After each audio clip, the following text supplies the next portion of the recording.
نحمده ونصلي ونسلم على رسوله الكريم أما بعد فأعوذ بالله من الشيطان الرجيم بسم الله الرحمن الرحيم ما آتاكم الرسول فخذوه وما نهاكم عنه فانتهوا اللهم صل على محمد وعلى آل محمد كما صليت على إبراهيم وعلى آل إبراهيم إنك حميد مجيد اللهم بارک علی محمد وعلی آل محمد کما بارکت علی ابراہیم وعلی آل ابراہیم انک حمید مجید۔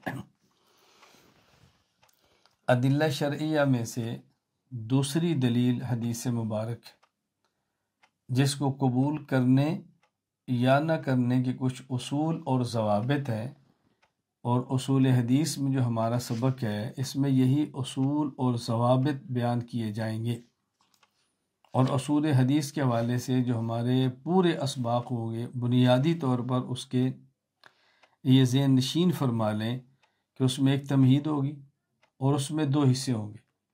تمہید میں بنیادی طور پر 4 باتیں بیان ہوگی، میں آگے ذکر کروں گا انشاءاللہ، اور ہمارے یہاں جو سبق ہوگا اصول حدیث کا، جو اس پر میں نے فائل تیار کی ہے آپ کی خدمت میں پیش کر دی جائے گی، اس کے 2 حصے ہیں، یہ اچھی طرح ذہن نشین فرمائیں۔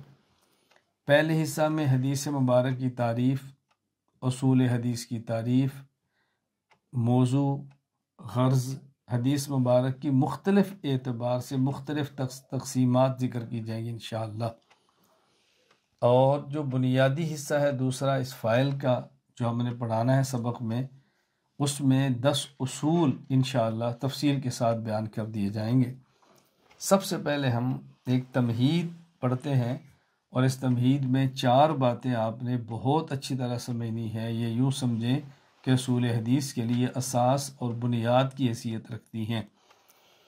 نمبر 1، حدیث مبارک کی جو تعریف کی جاتی ہے، یا جو حدیث مبارک کی تقسیم کی جاتی ہے کہ حدیث مبارک کتنی قسمیں ہیں، یا حدیث مبارک پر جو حکم لگایا جاتا ہے یہ حدیث صحیح ہے، یہ حدیث ضعیف ہے، یہ حدیث حسن ہے، حسن لعینہ ہے، حسن لغیرہ ہے، اس حدیث کا درجہ کیا ہے، یہ تمام کی تمام چیزیں اجتہادی ہیں، منسوخ نہیں۔ یعنی حدیث کی تعریف، حدیث کی تقسیم اور حدیث پر حکم، یہ تینوں چیزیں اجتہادی ہیں، یہ منصوص نہیں کہ اس کا ذکر قرآن کریم کے اندر ہو یا اس کا ذکر حضور پاک صلی اللہ علیہ وسلم خود فرمایا ہو، یہ اجتہادی ہیں۔ چنانچہ امام شمس الدین محمد بن احمد بن عثمان ذہبی رحمہ اللہ وفات 748 ہجری، تذکرۃ الحفاظ الذہبی میں فرماتے ہیں، حاذہ تذکرۃ باسماء معدلی حملۃ العلم النبوی ومن یرجع الی اجتہادہم فی التوثیق والتضعیف والتصحیح والتنظیف۔ تذکرۃ الحفاظ کتاب میں ان قابل اعتماد لوگوں کا ذکر ہے جو علوم نبوی کے وارث ہیں، اور راویوں کی توثیق، تضعیف اور حدیث کی تصحیح اور ناقابل قبول ہونے کے معاملے میں ان کے اجتہاد کی طرف رجوع کیا جاتا ہے۔ یعنی تذکرۃ الحفاظ الذہبی میں ان باعتماد محدثین کا ذکر ہے کہ جو علوم نبوی کے وارث ہیں، اور کسی راوی کو صحیح کہنا یا ضعیف کہنا یا حدیث پہ حکم لگانا، اس میں وہ محدثین جن کے اجتہاد کی طرف رجوع کیا جاتا ہے کہ ان کے اجتہاد کی بنیاد پر ہم کہتے ہیں یہ صحیح ہے یا ضعیف ہے، اس کتاب میں ان کا تذکرہ ہوگا۔ گویا کہ امام ذہبی رحمہ اللہ بات فرما رہے ہیں کہ کسی حدیث پر صحت کا، ضعف کا حکم لگانا یہ امر اجتہادی ہے، یہ امر منصوص نہیں ہے۔ اسی طرح محدث العصر علامہ ظفر احمد عثمانی رحمہ اللہ وفات 1394 ہجری، قواعد فی علوم الحدیث میں فرماتے ہیں، ان تضعیف الرجال و توثیقہم و تصحیح الاحادیث و تحسینہا امر اجتہادی۔ محدثین کا کسی راوی کو ضعیف کہنا، کسی راوی کو ثقہ کہنا، کسی حدیث کو صحیح کہنا، کسی حدیث کو حسن کہنا، یہ امر اجتہادی ہے، یعنی امر منصوص نہیں ہے۔ تمہید میں دوسری بات، اجتہادی مسائل کے بارے میں اصول یہ ہے، ضابطہ یہ ہے کہ ہر مجتہد کا مسئلہ صواب ہوتا ہے اور خطا کا احتمال رکھتا ہے، یا ہر مجتہد کا مسئلہ خطا ہو سکتا ہے اور صواب کا احتمال رکھتا ہے، یعنی مجتہدین میں سے ہر مجتہد کا مسئلہ صواب اور خطا دونوں کا احتمال رکھتا ہے، یعنی ہو سکتا ہے مجتہد کا حکم لگانا درست ہو لیکن احتمال خطا کا بھی ہے، ہو سکتا ہے اس سے خطا ہوئی ہو اور اس میں صواب اور درست ہونے کا احتمال بھی ہے۔ چنانچہ امام زین الدین بن ابراہیم بن محمد المعروف ابن نجیم الحنفی رحمہ اللہ، وفات 970 ہجری، الاشباح والنظائر علی مذہب ابی حنیفۃ النعمان، فائدہ فی اعتقاد الانسان فی مذہبہ و مذہب غیرہ، اس کے تحت فرماتے ہیں اذا سئلنا عن مذہبنا و مذہب مخالفینا فی الفروع یجب علینا ان نجیب بان مذہبنا صواب یحتمل الخطا و مذہب مخالفینا خطا یحتمل الصواب۔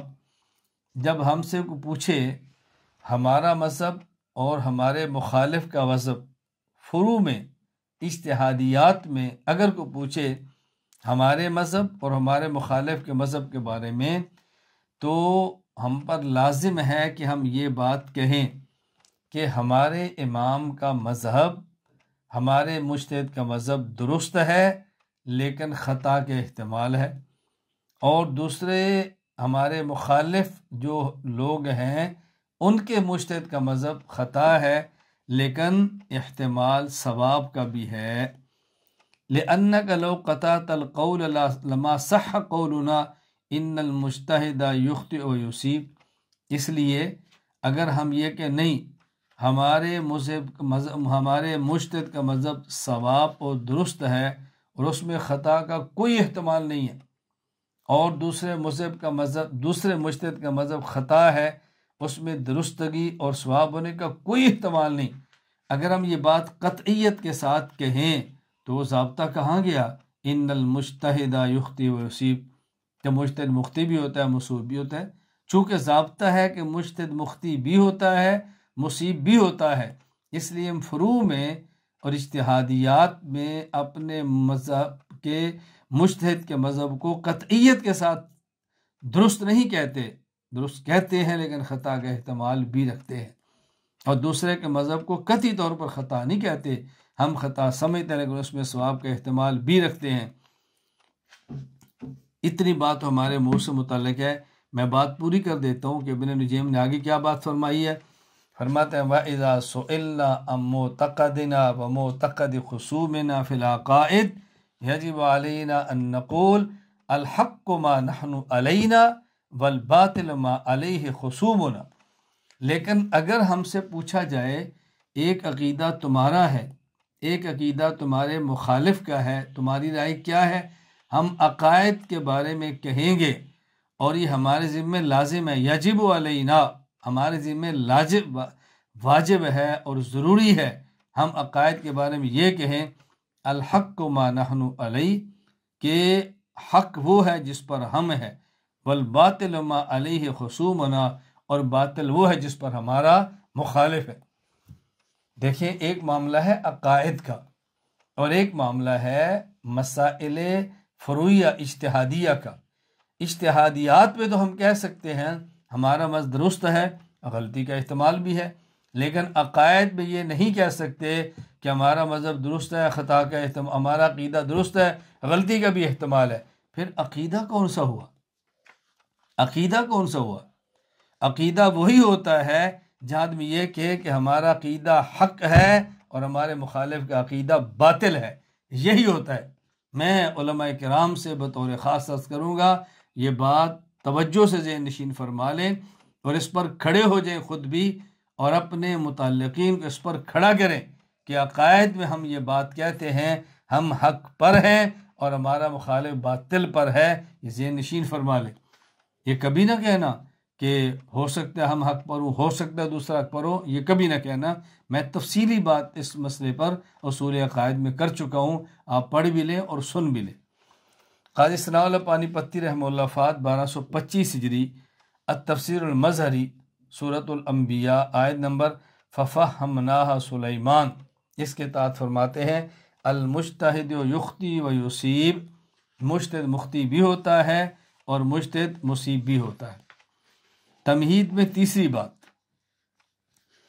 حدیث مبارک پر حکم لگانا چونکہ اجتہادی مسئلہ ہے، یہ امر اجتہادی ہے، اور اجتہادی مسائل میں ماہرین کا اور مجتہدین کا اختلاف ہو جاتا ہے، اس لیے ہو سکتا ہے ایک حدیث ایک محدث کے ہاں صحیح ہو اور وہی حدیث دوسرے محدث کے ہاں اس کے اجتہاد کے مطابق ضعیف ہو، اور یہ ہو سکتا ہے ایک محدث کے ہاں ایک حدیث کا راوی ثقہ ہو اور دوسرے محدث کے ہاں اسی حدیث کا وہی راوی ضعیف ہو۔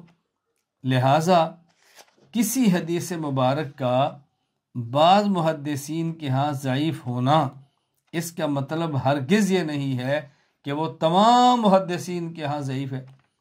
کسی ایک محدث کا بعض محدثین کا مجروح ہونا یہ اس بات کی علامت نہیں کہ وہ تمام کے نزدیک مجروح ہے، یعنی ایک حدیث کا راوی ایک محدث کا ثقہ ہوگا، وہی دوسرے محدث کے ہاں ضعیف ہوگا، ایک حدیث کے ایک راوی ایک محدث کے ہاں ضعیف ہوگا، وہی دوسرے محدث کے ہاں وہ راوی ثقہ ہوگا، چونکہ امر اجتہادی ہے، یہ منصوص تو ہے نہیں، قطعی تو ہے نہیں۔ چنانچہ امام ابو عیسیٰ محمد بن عیسیٰ بن ثورہ الترمذی رحمہ اللہ، وفات 279 ہجری، جامع ترمذی، باب ما بین المشرق والمغرب قبلۃ، اس کے اندر فرماتے ہیں وقد تکلم بعض اہل العلم فی ابی معشر من قبل حفظہ واسمہ نجیح مولا بنی ہاشم، کہ ابو معشر جن کا نام نجیح تھا، ان کے بارے میں بعض اہل علم نے ان کے حافظہ کی کمزوری کی بنیاد پر اختلاف کیا ہے۔ قال محمد، امام محمد بن اسماعیل بخاری رحمہ اللہ فرماتے لا اروی عنہ شیئا وقد روى عنہ الناس، کہ یہ جو ابو معشر ہے نجیح، میں اس سے روایت نہیں لیتا جبکہ دوسرے محدثین اس سے روایت لیتے ہیں۔ اب ظاہر ہے امام بخاری کے ہاں ان کی حیثیت اور ہے اور دیگر محدثین کے اسی راوی کی حیثیت اور ہے۔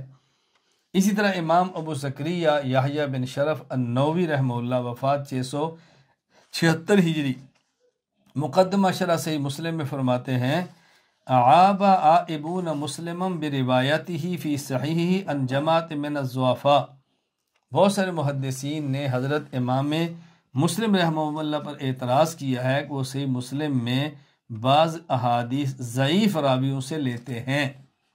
فرمایا ولا عیب علی، امام نووی فرماتے ہیں یہ امام مسلم پر کوئی اعتراض نہیں ہے، امام مسلم کا کوئی عیب نہیں ہے، بل جوابہ من اوجہ، اگر وہ کوئی روایت ایسی لائے ہیں جو بعض محدثین کے ہاں ضعیف ہے تو اس کے کئی جوابات ہیں۔ ایک جواب یہ ہے احدها ان یکون ذلک فی من هو ضعیف عند غیرہ ثقۃ عنده، جس راوی سے وہ روایت لائے ہیں وہ راوی امام مسلم کیا ثقہ ہے اس لیے لائے ہیں، اور دوسرے محدثین کیا وہ ضعیف ہے تو اس کو وہ ضعیف کہہ دیتے ہیں، تو اس میں کون سا اعتراض ہے یا کون سا ان پر عیب ہے؟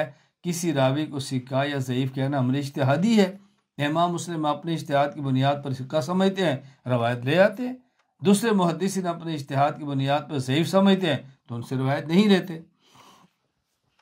حافظ تقی الدین ابو العباس احمد بن عبد الحلیم المعروف ابن تیمیہ رحمہ اللہ، وفات 728 ہجری، رفع الملام عن الائمۃ الاعلام، اس میں ارشاد فرماتے ہیں کہ دیکھیں یہ بات ذہن نشین فرما لیں کہ تمام ائمہ جو لوگوں کے ہاں اس طرح کے ہیں کہ ان کو قبولیت عامہ حاصل ہے کہ تمام لوگ ان کو قبول کرتے ہیں، اللہ اکبر، فرمایا ان میں سے ایک بھی ایسا نہیں جو جان بوجھ کر رسول اکرم صلی اللہ علیہ وسلم کی مخالفت کرے، خواہ اللہ کے پیغمبر کی سنت چھوٹی ہو یا بڑی ہو، جان بوجھ کر کوئی بھی امام پیغمبر کی سنت کی مخالفت نہیں کرتا۔ لِيُعْلَمَ أَنَّهُ لَيْسَ أَحَدٌ مِّنَ الْأَئِمَّةِ الْمَقْبُولِينَ عِندَ الْأُمَّةِ قُبُولًا عَامًّا يَتَعَمَّدُ مُخَالَفَةَ رسول اللہ صلی اللہ علیہ وسلم فی شیء من سنتہ دقیق ولا جلیل۔ فرمایا ان میں سے کوئی بھی مخالفت نہیں کرتا، اور یہ تمام ائمہ دو باتوں پر متفق ہیں۔ نمبر ایک، رسول اکرم صلی اللہ علیہ وسلم کی اتباع کرنا واجب ہے۔ نمبر دو، رسول اکرم صلی اللہ علیہ وسلم کی وہ ذات گرامی ہے کہ جن کی بات کو چھوڑنے کی کوئی گنجائش نہیں ہے، اور پیغمبر پاک کے علاوہ باقی جتنے لوگ ہیں ان کے قول کو لیا بھی جا سکتا ہے، چھوڑا بھی جا سکتا ہے۔ دو باتوں پر اتفاق کرتے ہیں، بات توجہ سے سمجھنا۔ فرماتے ہیں فَإِنَّ مُتَّفِقُونَ اتفاقا یقینیا علی وجوب اتباع الرسول صلی اللہ علیہ وسلم وعلی ان کل احد من الناس یؤخذ من قوله ویترک الا رسول اللہ صلی اللہ علیہ وسلم۔ توجہ رکھنا، ولیکن اذا وجد، ان کا دو باتوں پر اتفاق ہے۔ نمبر ایک، اللہ کے پیغمبر کی اتباع واجب ہے۔ نمبر دو، پیغمبر پاک صلی اللہ علیہ وسلم کے قول کو نہیں چھوڑا جا سکتا، ان کو لیا جانا ضروری ہے۔ ان کے علاوہ کسی کا قول لے بھی سکتے ہیں، چھوڑ بھی سکتے ہیں۔ فرمایا اس کے باوجود، توجہ رکھیں، اس کے باوجود بس اوقات کسی مجتہد کا، کسی محدث کا ایسا قول آتا ہے کہ جو بالکل صحیح حدیث کے خلاف ہوتا ہے، یعنی محدث کا اپنا قول صحیح حدیث کے خلاف ہوتا ہے، یعنی کسی اور کے حدیث صحیح ہوتی ہے اور محدث کا قول اس کے خلاف ہوتا ہے، تو محدث اپنے قول پر، اپنے نظریے پر جو مسئلہ بیان کرتا ہے اس کو لے رہا ہوتا ہے، اور مقابلے میں صحیح حدیث ہے وہ چھوڑ رہا ہوتا ہے۔ تو ایک بات پر جب اتفاق ہے کہ پیغمبر کی بات کو نہیں چھوڑا جا سکتا، تو پھر یہ صحیح حدیث کو کیوں چھوڑ رہا ہے؟ فرمایا اس کے کچھ عذر ہیں، کوئی وجہ ہے۔ وَلَكِنْ إِذَا وُجِدَ لِوَاحِدٍ مِّنْهُمْ قَوْلٌ قَدْ جَاءَ حَدِيثٌ صَحِيحٌ بِخِلَافِهِ فَلَا بُدَّ لَهُ مِنْ عُذْرٍ فِي تَرْكِهِ۔ فرمایا اگر کسی ان میں سے قابل اعتماد محدثین میں سے جو پیغمبر کی اتباع کو واجب سمجھتے ہیں اور جن کا نظریہ ہے پیغمبر کے قول کو لینا ضروری ہے، اگر ان میں سے کسی کا قول ایسا ہو جو صحیح حدیث کے خلاف ہو، تو اس کا مطلب ان کا کوئی عذر ہوگا۔ فلا بد لہ من عذر، ان کا کوئی عذر ہوگا۔ وہ عذر کیا ہو سکتا ہے؟ ابن تیمیہ رحمہ اللہ فرماتے ہیں فجمیع الاعذار ثلاثۃ اصناف، وہ عذر تین ہو سکتے ہیں، یعنی تین میں سے کوئی ایک عذر ہو سکتا ہے۔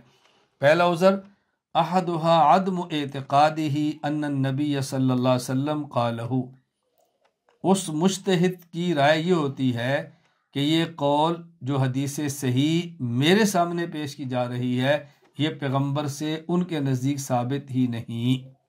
نمبر دو، والثانی عدم اعتقادہ ارادت تلک المسئلہ بذالک القول، مجتہد کا ذہن ہوتا ہے کہ ایک مسئلہ میرا ہے اور دوسرا مسئلہ جو حدیث سے ثابت ہو رہا ہے وہ الگ ہے، میرا مسئلہ زیر بحث اس حدیث سے تعلق ہی نہیں رکھتا۔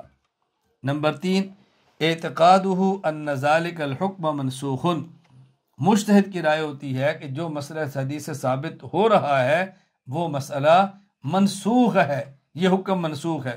یہ تین عذروں میں سے مجتہد کا کوئی نہ کوئی عذر ہوتا ہے۔ پھر ابن تیمیہ رحمہ اللہ فرماتے ہیں کہ یہ جو اس میں تیسرا سبب ہے کہ مجتہد کا ذہن یہ ہے، یہ جو تیسرا سبب بیان کیا، تین اعذار کے پھر 10 اسباب ہیں، یعنی یہ جو تین عذر ہیں مجتہد کے کہ ان کے سامنے حدیث صحیح ہے اور ان کی رائے اور ہے، اس کے تین عذر ہو سکتے ہیں۔ نمبر ایک، وہ کہتے ہیں یہ حدیث ثابت ہی نہیں۔ نمبر دو، اس مسئلے کا اس حدیث سے تعلق ہی نہیں۔ نمبر تین، جو حدیث سے مسئلہ ثابت ہو رہا ہے یہ حکم منسوخ ہے۔ یہ تین عذر ہیں۔ فرماتے ہیں ان تین اعذار کے 10 اسباب ہو سکتے ہیں۔ ان میں سے ایک سبب کیا ہے؟ السبب الثالث اعتقاد ضعف الحدیث باجتہاد قد خالفہ فیہ غیرہ۔ ایک سبب یہ ہے کہ مجتہد نے جو ایک مسئلہ بیان کیا اور دوسرے مجتہد نے اس کے خلاف مسئلہ بیان کیا، تو اس کے مقابلے میں جو حدیث پیش کی جا رہی ہے مجتہد کیا وہ حدیث ضعیف ہوتی ہے۔ اور یہ جو تیسرا سبب ہے اس کی بھی کئی وجوہ ہیں، ان میں سے ایک وجہ یہ جو میں نے عبارت کے اندر پیش کی ہے وَلِذَلِكَ أَسْبَابٌ، ایک وجہ یہ ہے ان یکون المحدث بالحدیث یعتقدہ احدہما ضعیفا ویعتقدہ الآخر ثقۃ۔ ایک یہ ہے کہ محدث حدیث کے بارے میں ایک کا اعتقاد یہ کہ ضعیف ہے اور دوسرے کا اعتقاد یہ ہے کہ ثقہ ہے۔ ومعرفۃ الرجال علم واسع، اور علم الرجال یہ بہت بڑا علم ہے۔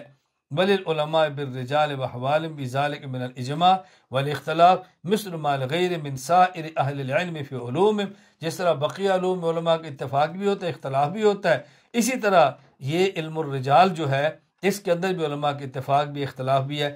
خلاصہ ابن تیمیہ رحمہ اللہ کی عبارت کا بھی یہی ہے کہ اگر ایک حدیث ایک محدث کے ہاں صحیح ہے تو ضروری نہیں ہے کہ وہ دوسرے کے ہاں بھی صحیح ہو۔ اگر ایک حدیث ایک محدث کے ہاں ضعیف ہے تو ضروری نہیں ہے کہ یہ دوسرے کے ہاں بھی ضعیف ہو سکتا ہے ایک حدیث ایک کے ہاں صحیح ہو اور دوسرے کے ہاں ضعیف ہو، ایک راوی ایک محدث کے ہاں ثقہ ہو اور دوسرے کے ہاں وہ ضعیف ہو۔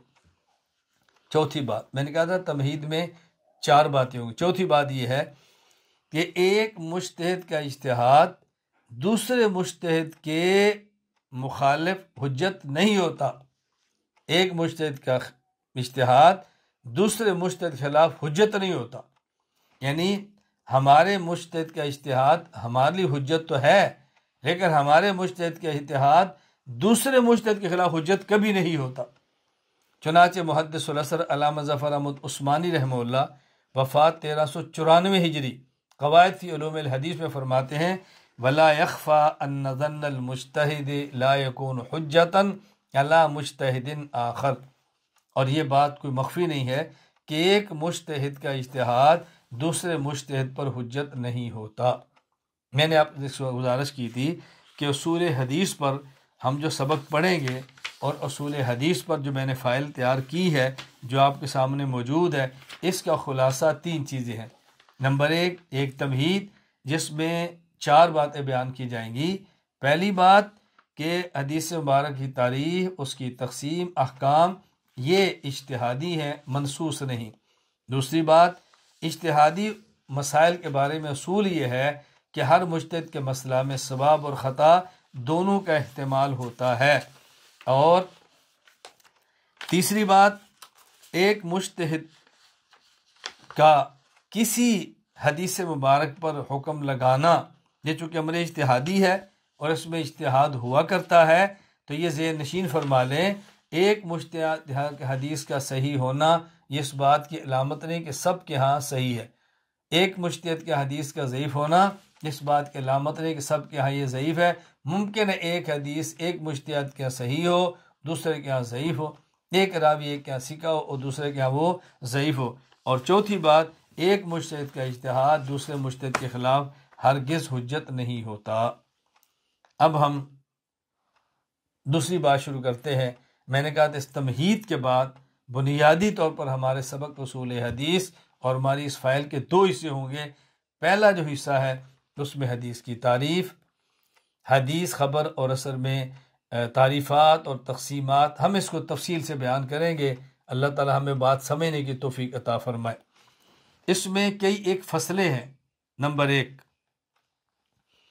حدیث کی تعریف، نمبر 2 حدیث خبر اور اثر میں نسبت، نمبر 3 حدیث اور سنت میں فرق، نمبر 4 اصول حدیث کی تعریف، نمبر 5 اصول حدیث کا موضوع، نمبر 6 اصول حدیث کی غرض۔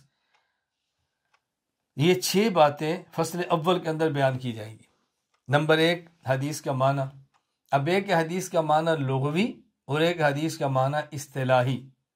ایک یہ ہے کہ عربی زبان میں حدیث کا معنی کیا ہے، اور یہ کہ محدثین کی اصطلاح میں حدیث کا معنی کیا ہے، لغوی معنی الگ ہوتا ہے، اصطلاحی اور عرفی معنی الگ ہوتا ہے۔ حدیث کا لغوی معنی، حدیث کے دو لغت عرب کے اندر معنی آئے ہیں۔ نمبر 1 جدید اور نیا، جس کے مقابلے میں آتا ہے قدیم اور پرانا۔ امام ابو الفضل محمد بن مکرم بن علی المعروف ابن منظور الانصاری رحمہ اللہ، وفات 711 ہجری، لسان العرب مادہ حادثہ، اس کتاب لکھتے ہیں الحدیث النقیض القدیم، حدیث قدیم کی ضد ہے۔ سلطان المحدثین علی بن سلطان المعروف ملا علی قاری رحمہ اللہ، وفات 1014 ہجری، شرح نخبۃ الفکر میں لکھتے ہیں الحدیث و فی اللغت ضد القدیم، حدیث لغت میں قدیم کے مقابلے میں آتا ہے۔ مشہور لغوی سید مرتضی بلگرامی زبیدی رحمہ اللہ، وفات 1205 ہجری، تاج العروس میں لکھتے ہیں الحدیث فصفۃ یوصف بہا کل شیء قریب المدت والعہد بہ۔ لفظ حدیث ہر اس چیز کے لیے استعمال ہوتا ہے جو نئی ہو اور قریب زمانہ کی ہو۔ حدیث کا دوسرا معنی خبر ہے، گفتگو ہے، کلام ہے۔ چنانچہ امام محمد بن ابو بکر بن عبد القادر الرازی رحمہ اللہ، وفات 768 ہجری، مختار الصحاح میں لکھتے ہیں الحدیث الخبر قلیلہ و کثیرہ، حدیث کہتے ہیں گفتگو کو تھوڑی ہو یا زیادہ۔ سلطان المحدثین علی بن سلطان المعروف ملا علی قاری رحمہ اللہ، وفات 1014 ہجری، شرح نخبۃ الفکر میں لکھتے ہیں الحدیث یستعمل فی قلیل الکلام و کثیر۔ یہاں بات نشین فرما لیں کہ قرآن کریم میں بھی حدیث بمعنی کلام اور گفتگو کے آیا ہے۔ سورہ انعام آیت نمبر 68 وَإِذَا رَأَيْتَ الَّذِينَ يَخُوضُونَ فِي آيَاتِنَا فَأَعْرِضْ عَنْهُمْ حَتَّى يَخُوضُوا فِي حَدِيثٍ غَيْرِهِ۔ حدیث کے اصطلاحی معنی کیا ہے؟ دیکھیں محدثین کرام نے حدیث پاک کے اصطلاحی معنی دو بیان فرمائے۔ بعض محدثین کے حدیث کا معنی صرف حدیث الرسول ہے صلی اللہ علیہ وسلم، اور بعض محدثین کے حدیث کا معنی عام ہے، وہ پیغمبر کا قول فعل تقریر ہو، صحابی رضی اللہ عنہ کا قول فعل تقریر ہو، تابعی کا قول فعل تقریر ہو، ان تمام کو حدیث کہتے ہیں۔ قول کا معنی فرمانا، اور فعل کا معنی کرنا، اور تقریر کا معنی کہ پیغمبر صحابی یا تابعی کے سامنے کوئی بات کرے یا عمل کرے، پیغمبر خاموش ہو جائے تقریر النبی ہے، صحابی خاموش ہو جائے تقریر الصحابی ہے، اور تابعی خاموش ہو جائے یہ تقریر التابعی ہے۔ جو بعض کے اس میں تعمیم ہے، بعض کے ہاں تعمیم ہے۔ حافظ ابو الفضل شہاب الدین احمد بن علی بن محمد بن احمد المعروف ابن حجر عسقلانی رحمہ اللہ، فتح الباری باب الحث علی الحدیث میں فرماتے ہیں المراد بالحدیث فی عرف شرع ما یضاف الی النبی صلی اللہ علیہ وسلم، کہ عرف میں جس چیز کی نسبت پیغمبر کی طرف ہو اس کو حدیث کہتے ہیں۔ مشہور محدث محمد عبدالرؤف بن تاج العارفین مناوی رحمہ اللہ، وفات 1031 ہجری، فیض القدیر حدیث نمبر 1544 کے تحت فرماتے ہیں والاحادیث جمع حدیث وتقدم انه فی عرف الشرع ما یضاف الی المصطفی صلی اللہ علیہ وسلم قولا او فعلا او تقریرا۔ احادیث یہ حدیث کی جمع ہے، اور یہ بات گزر چکی ہے کہ شریعت کے عرف میں، شریعت کی اصطلاح میں حدیث کہتے ہیں اس قول یا فعل یا تقریر کو جو رسول اکرم صلی اللہ علیہ وسلم کی طرف منسوب ہو۔ اور دوسرا معنی کہ حدیث عام ہے، پیغمبر، صحابی اور تابعی کے قول فعل اور تقریر کو کہتے ہیں۔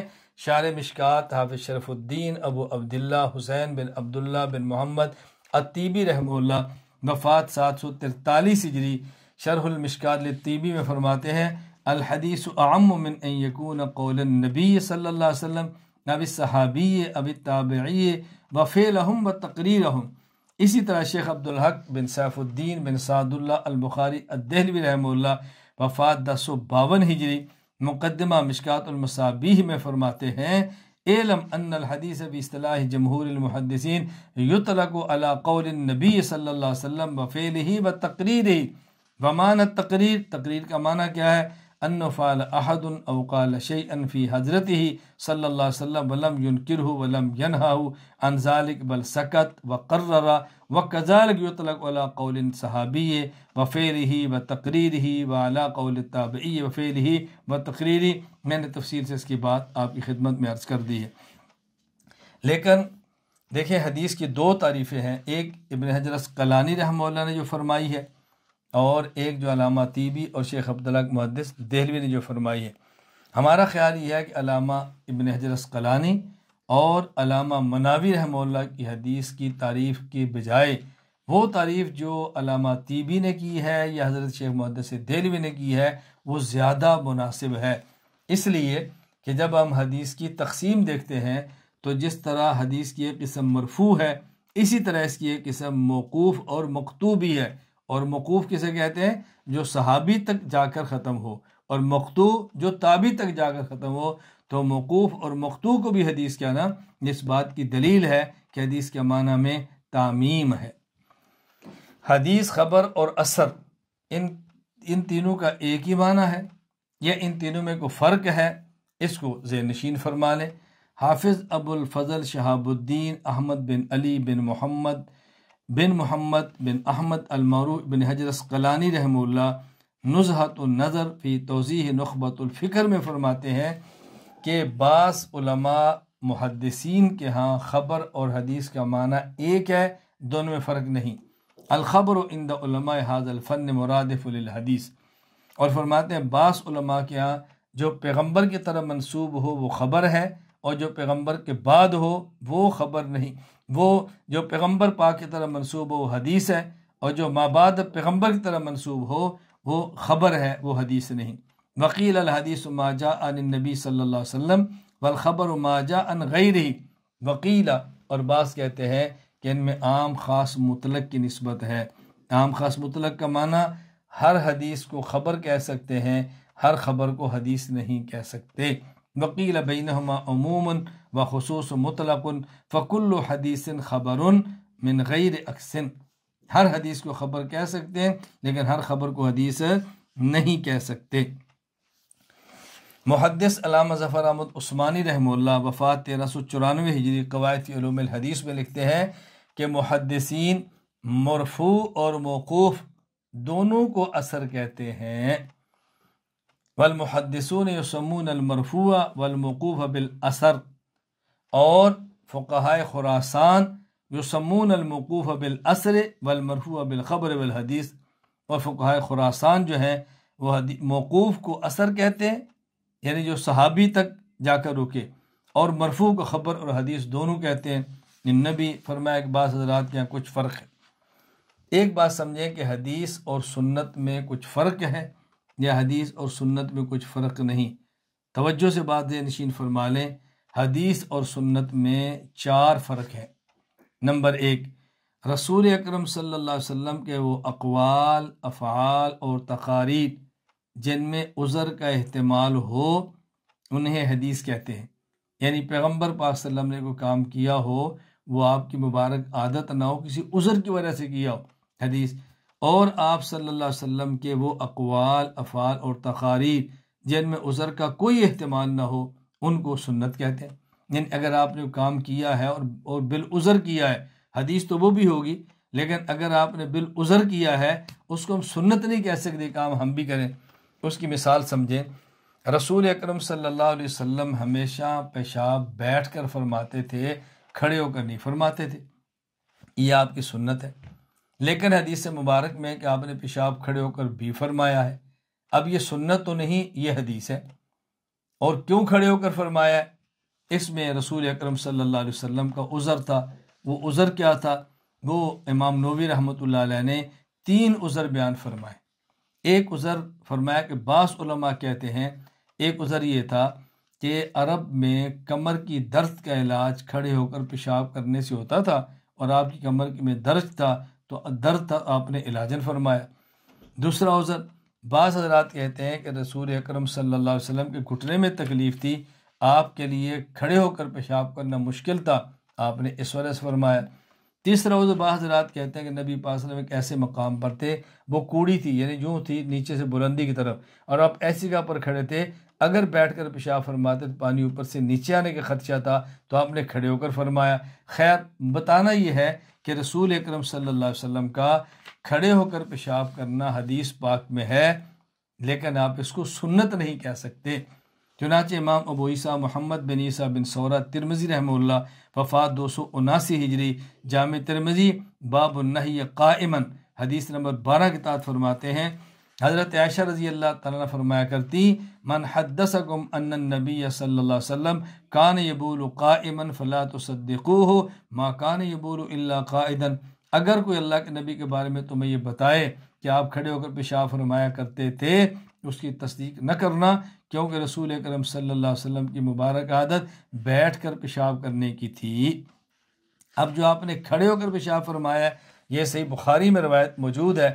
امام محمد بن اسماعیل بخاری رحمہ اللہ، وفات 256 ہجری، صحیح بخاری حدیث نمبر 224، امام بخاری فرماتے ہیں، ہن حذیفہ قال اتى النبی صلی اللہ علیہ وسلم سبات قوم فبال قائما ثم دعا بماء فجئت بماء فتوضا۔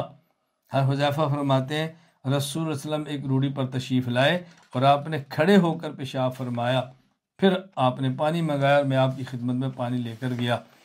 اب علامہ محی الدین ابو زکریا یحییٰ بن اشرف النووی رحمہ اللہ، وفات 676 ہجری، شرح صحیح مسلم النووی باب المسح علی الخفین کے تحت ان آثار کا ذکر فرماتے ہیں کہ کس عذر کی بنیاد پر رسول اللہ صلی اللہ علیہ وسلم نے کھڑے ہو کر پیشاب فرمایا۔ کہتے ہیں فذکر العلماء فی اوجہن، علماء نے کی وجہ بیان کی ہیں، حکاہ الخطابی والبیہقی وغیرہما من الائمہ، خطابی، بیہقی اور دیگر ائمہ نے وہ وجہ بیان کی ہیں۔ وہ کون سی ہے؟ احدھا قالا، نمبر 1 ہوا مروی عن الشافعی، کہتے ہیں یہ امام خطابی اور امام باقی والوں نے ذکر کیا کہ امام شافعی سے مروی ہے، فرماتے ہیں ان العرب كانت تستشفي لوجه الصلب بالبول قائما قال فنرى انه كان به صلی اللہ علیہ وسلم وجه الصلب الذاک، کہ عرب کی عادت تھی کہ وہ کمر درد کا علاج اس سے کرتے تھے، اور آپ نے کمر درد کے علاج کے لیے ایسا فرمایا۔ نمبر 2 ان سببہ ما روی فی روایت ضعیفۃ رواہ البیہقی وغیرہ، ایک ضعیف روایت کے اندر ہے انہ صلی اللہ علیہ وسلم بال قائما لعلۃ بما بزہی المابز بحمزۃ ساکنہ بعد المیم ثم واحد و باطن الرکبہ، کہ گھٹنے کے اندر میں ایک تکلیف تھی، اس وجہ سے آپ نے فرمایا۔ والثالث انه لم يجد مكان للقعود فاضطر الى القيام لكون الطرف الذي من السباتة كان عاليا مرتفعا۔ تیسری توجیہ بیان فرمائی کہ نبی پاک صلی اللہ علیہ وسلم کو کے لیے کوئی جگہ بیٹھنے کی مناسب نہ ملی، چنانچہ بامر مجبوری آپ سے کھڑے ہو کر پیشاب فرمایا۔ وجہ یہ تھی کہ جس روڑی پر پیشاب فرمایا بلند تھی، اگر بیٹھ کر پیشاب فرماتے تو پیشاب واپس اپنی جانب لوٹنے کا خطرہ تھا۔ حدیث اور سنت میں دوسرا فرق کیا ہے؟ رسول اکرم صلی اللہ علیہ وسلم کے وہ اقوال، وہ افعال، وہ تقاریر جن میں خصوصیت کا احتمال ہو انہیں حدیث کہتے ہیں، اور وہ جس میں اقوال، افعال، تقاریر خصوصیت کا احتمال نہ ہو اسے سنت کہتے ہیں۔ یعنی نبی پاک صلی اللہ علیہ وسلم سے ثابت کوئی کام آپ نے کیا ہے اور وہ بھی آپ کی خصوصیت، اس کو حدیث تو کہیں گے، سنت نہیں کہیں گے۔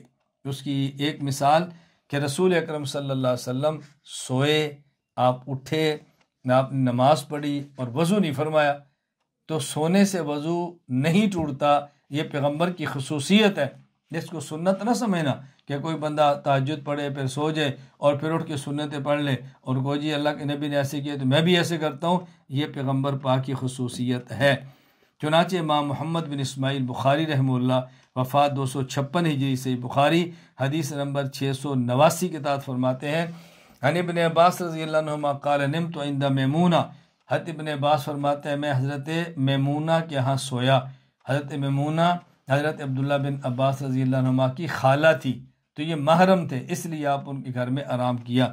والنبی صلی اللہ علیہ وسلم عندہا تلک اللیلہ، اور وہ رات اللہ کے پیغمبر کی حضرت میمونہ کی تھی، آپ وہاں تھے۔ فتوضا ثم قام یصلی فقمت علی یساری فاخذنی فجعلنی عن یمینی فصلی 13 رکعۃ، کہتے حضور نے وضو کیا، آپ کھڑے ہوئے، آپ نے نماز پڑھی اور میں آپ کے بائیں جانب کھڑا ہو گیا، تو آپ نے مجھے پکڑا اور آپ نے مجھے دائیں جانب کر لیا. یعنی جماعت کا طریقہ اگر 2 بندے ہوں تو امام بائیں طرف ہو اور پیچھے مقتدی دائیں جانب کھڑا ہو. آپ نے 11 رکعت پڑھی. ثم نام، آپ پھر سو گئے. حتیٰ نفح، حتیٰ کہ آپ کے خراٹے آنے لگے. وکان اذا نام نفح، اور کہتے ہیں آپ کی مبارک عادت یہ تھی کہ جب آپ سوتے تو آپ خراٹے لیا کرتے تھے.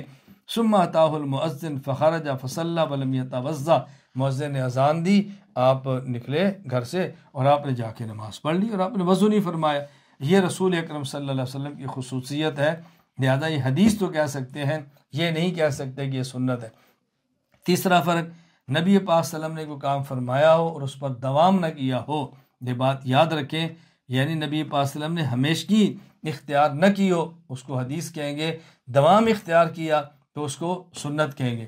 یعنی کوئی عمل اللہ کے نبی صلی اللہ علیہ وسلم نے کیا اور پھر چھوڑ دیا، یہ حدیث تو ہے، لیکن عمل کیا اور ہمیشہ کیا وہ سنت ہے. باقی اللہ کے نبی نے عمل کیا اور نہیں چھوڑا، اس کی دلیل وہ صحابہ کرام کا عمل ہوتا ہے. اگر صحابی ایک عمل کو کریں اس کا معنی کہ آپ نے ہمیشہ کیا، صحابہ چھوڑ دیں تو اس کا معنی یہ ہوتا ہے کہ آپ نے اس عمل کو چھوڑ دیا تھا. جس طرح کہ اونٹ کی قربانی ہے، نبی پاک صلی اللہ علیہ وسلم نے پہلے اونٹ کی قربانی فرمائی ہے، اور خود عبداللہ بن عباس فرماتے ہیں ہم پیغمبر کے ساتھ تھے، قربانی کا وقت آ گیا تو 10 آدمی اونٹ میں شریک ہوئے اور 7 آدمی گائے میں شریک ہوئے. لیکن بعد میں اللہ کے نبی نے حکم دیا کہ نہیں، اونٹ میں بھی 7 اور گائے میں بھی 7. اب صحابہ کا عمل بھی یہی تھا، تو معلوم ہوا اونٹ میں 10 آدمیوں کا شریک ہونا یہ حدیث تو ہے، یہ نبی پاک صلی اللہ علیہ وسلم کی سنت نہیں. چنانچہ امام ابو عیسیٰ محمد بن عیسیٰ بن سورہ الترمذی رحمہ اللہ وفات 279 ہجری، سنن ترمذی حدیث نمبر 1501 کے تحت فرماتے ہیں عن ابن عباس رضی اللہ عنہما قال كنا مع رسول اللہ صلی اللہ علیہ وسلم فی سفر فحضر الاضحى فاشترکنا فی البقرۃ 7 وفی البعیر 10. ہم حضور کے ساتھ سفر میں تھے تو گائے میں 7 اور اونٹ میں 10 شریک ہوئے. لیکن یہی امام ابو عیسیٰ بن ترمذی بعد میں حدیث لاتے ہیں، یہی حدیث بعد میں لاتے ہیں امام ابو عیسیٰ محمد بن عیسیٰ بن سورہ ترمذی رحمہ اللہ وفات 779 ہجری نقل کرتے ہیں. وہ کیا؟ عن جابر قال خرجنا مع رسول اللہ صلی اللہ علیہ وسلم محلین بالحج فامرنا رسول اللہ صلی اللہ علیہ وسلم ان نشترک فی الابل والبقر کل 7 منا فی بدنہ. کیا جابر فرماتے ہیں پیغمبر پاک صلی اللہ علیہ وسلم کے ساتھ حج کے لیے نکلے، آپ نے ہمیں حکم دیا کہ ہم اونٹ اور گائے دونوں میں 7 آدمی شریک ہوں. اب دیکھیں، پہلے حدیث مبارک لائے کہ اونٹ میں 10 اور گائے میں 7، پھر حدیث لائے کہ اونٹ میں بھی 7 اور گائے میں بھی 7. اب حدیثیں دونوں آ گئیں. ہم عمل کس پر کریں؟ توجہ سے بات سمجھنا. حضرت امام ابو داود سلیمان بن اشعث سجستانی رحمہ اللہ وفات 257 ہجری، سنن ابی داود حدیث نمبر 1851 کے تحت لکھتے ہیں اذا تنازع الخبران عن رسول اللہ صلی اللہ علیہ وسلم، اگر اللہ کے نبی سے 2 حدیثیں آ جائیں نظر الی ما عمل بہ اصحابہ من بعدی، تو یہ دیکھا جاتا ہے کہ صحابہ کرام نے عمل کس پر کیا تھا. اب ان میں صحابہ نے عمل کس پر کیا ہے؟ سنن ترمذی حدیث نمبر 1502 کے تحت امام ترمذی فرماتے ہیں والعمل علی ھذا عند اہل العلم من اصحاب النبی صلی اللہ علیہ وسلم وغیرہم. یہ جو حضرت جابر بن عبداللہ کی روایت ہے کہ اونٹ میں بھی 7 اور گائے میں بھی 7، صحابہ کرام کا عمل اس پر تھا.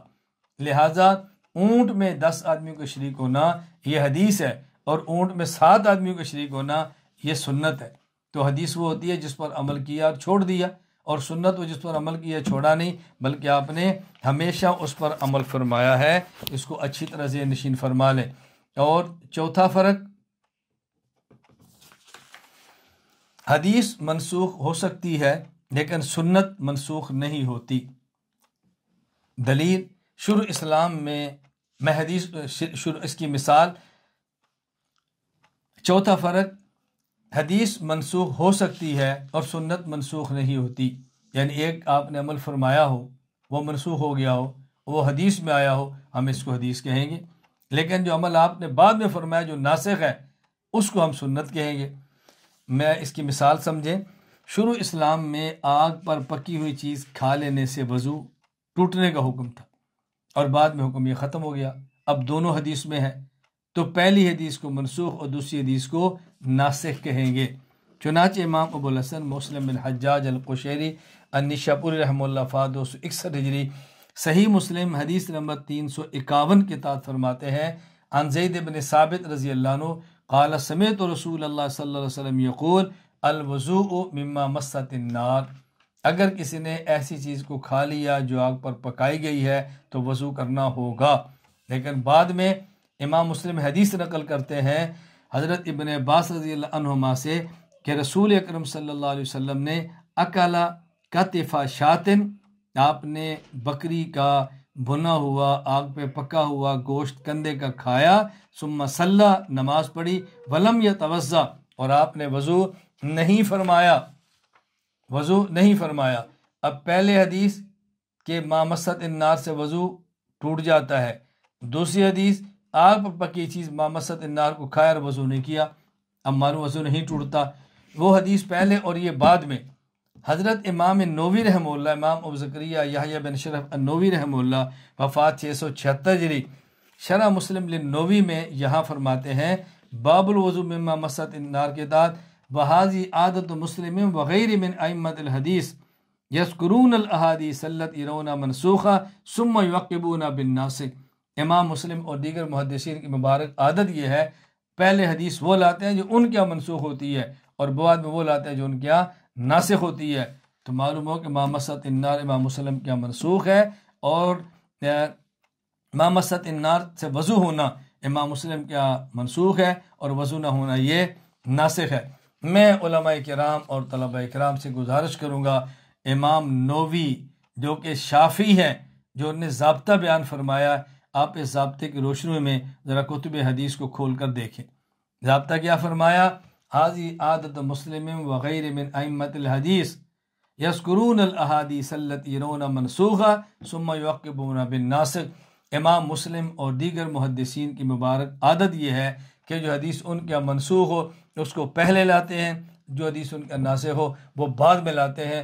وہ تمام مسائل جن میں غیر مقلدین ہم سے اختلاف کرتے ہیں، آپ کتب حدیث میں دیکھ لیں تو رفع الیدین کی پہلے ہوگی، ترک رفع الیدین بعد میں ہوگی، قرات خلف الامام کی پہلے ہوگی، ترک قرات خلف الامام کی بعد میں ہوگی، آمین بالجہر کی پہلے ہوگی، آمین بالسر کی بعد میں ہوگی، اذان اقامت اکاری کی پہلے ہوگی، اقامت دوری کی بعد میں ہوگی۔ آپ دیکھ لیں 95% آپ کو ایسے ہی ملے گا۔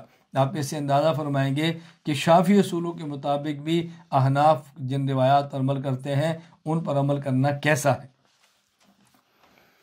اصول حدیث کی تعریف: علم الحدیث علم بقوانین یعرف بها احوال السند والمتن۔ علم حدیث، علم اصول حدیث ایک ایسا علم ہے کہ جن میں ان قوانین کو جانا جاتا ہے، ان قوانین پر بات کی جاتی ہے کہ جن کے ذریعے سند اور متن کے احوال معلوم ہوتے ہیں۔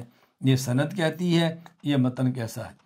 اصول اور یہ بات تدریب الراوی میں جلال الدین عبد الرحمن بن ابو بکر سیوطی رحمہ اللہ وفات 911 ہجری نے تحریر فرمائی۔ اصول حدیث کا موضوع علم الحدیث فہو السند والمتن۔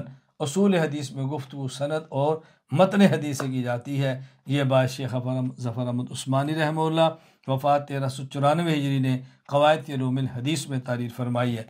اصول حدیث کی غرض و غایت وغایتہ معرفت الصحیح من غیری، اس میں دیکھنا ہے کہ حدیث صحیح کون سی ہے اور کون سی حدیث صحیح نہیں ہے۔ یہ اصول حدیث کا مقصد، غرض و غایت ہے، اور یہ بات اب اللہ جلال الدین عبد الرحمن بن ابو بکر السیوطی رحمہ اللہ وفات 911 ہجری نے مقدمہ تدریب الراوی کے اندر بیان فرمائی ہے۔